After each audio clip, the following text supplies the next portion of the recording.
The silence that follows an emotional outburst is not peace. It is the heavy, suffocating air of a battlefield after the smoke has cleared, where the only casualty is your own dignity. You stand there, chest heaving, pulse thundering in your ears, looking at the wreckage of a relationship, a career, or a quiet afternoon, and in that hollow moment, the diagnosis becomes clear. You are not a protagonist, you are a reaction. To be emotionally reactive is to live your life as a raw nerve, exposed to a world that does not care about your sensitivity. You are a leaf caught in a gale, convinced that the wind is a personal enemy. When someone speaks a sharp word, you bleed. When the world denies you what you want, you burn. You believe you are fighting for your worth, but in reality, you are simply surrendering your sovereignty to anyone who knows how to push your buttons. This is the quiet agony of the unmoored soul. It is a physical weight, a heat that rises from the gut to the throat, bypassing the mind entirely. It is the tragedy of the gap between a stimulus and a response. For most, that gap is a sanctuary where wisdom resides. For you, that gap is a vacuum. It is a hole where your logic falls to its death, leaving only the primal, screaming need to strike back, to defend, or to collapse.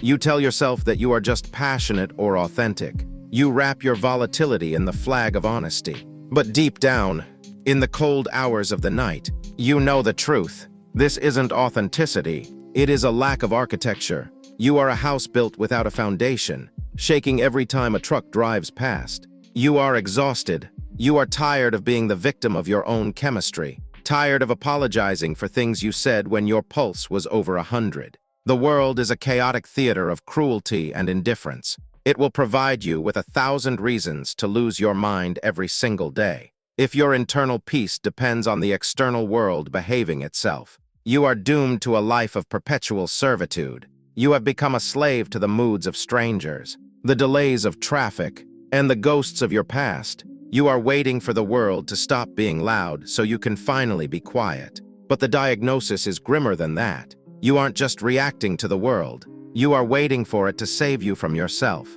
You hope that if you scream loud enough, someone will hear the pain beneath the anger and come to soothe it. You hope that if you break enough things, someone will come to fix them. You are a child lost in a dark forest, crying out for a parent who isn't there. The pain you feel isn't just the sting of the world's friction. It is the friction of your own resistance against reality. You want the world to be different so that you don't have to change. You want the triggers to vanish so you don't have to heal the wound. But the wound is yours to carry. The triggers are merely mirrors. Look into that mirror now. See the fractured reflection of a person who has given away the keys to their own kingdom. No one is coming to silence the noise. No one is coming to lower your heart rate. No one is coming to bridge the gap for you. You are the only one left here. To understand why no one is coming, we must travel back to the shadows of the painted porch in ancient Athens. Here, the Stoics built a philosophy not of comfort, but of iron.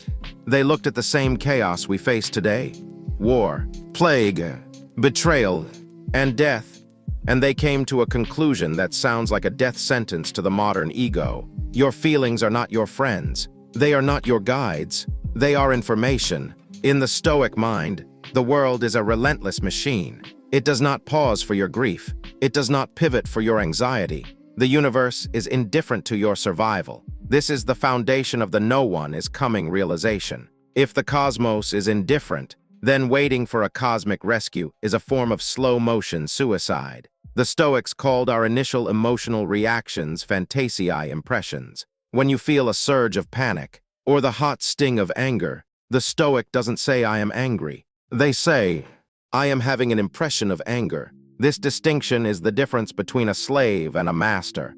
To them, an emotion was an external event, no different from a thunderstorm or a falling rock. It is data hitting your senses. It is a biological ping from a nervous system designed for a world that no longer exists. We have been lied to by a culture that tells us to follow our hearts. The Stoics would argue that following your heart is like following a drunkard through a minefield. Your heart reacts to shadows. It screams at ghosts.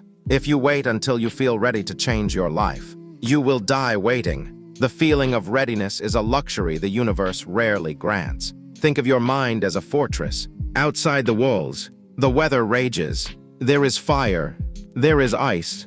There is a howling wind. These are your emotions. They pound on the gates. They scream to be let in. The mistake we make is thinking that because the wind is loud, we must become the wind. We open the gates and let the storm wreck the interior. The Stoic stands on the ramparts and watches. He looks at the fear and says, "You are a high-pressure system moving from the south. You are noted."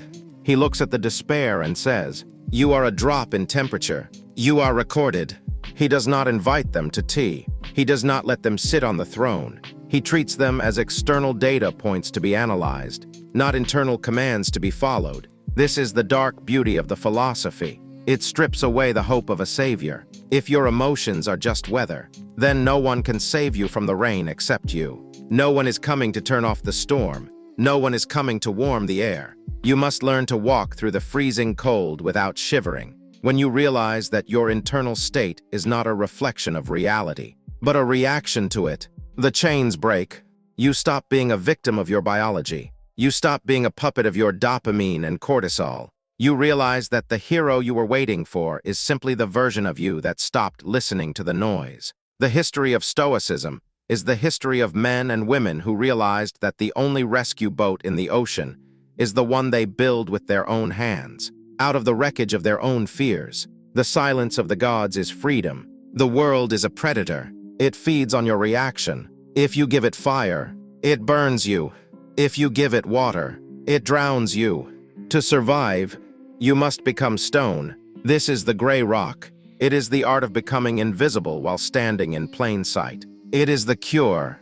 It is the silent end of suffering. To practice the gray rock is to perform a quiet execution of your own ego. You must kill the part of you that craves validation, the part that needs to be right. When they come for you with their drama or their manipulative webs, you offer them nothing.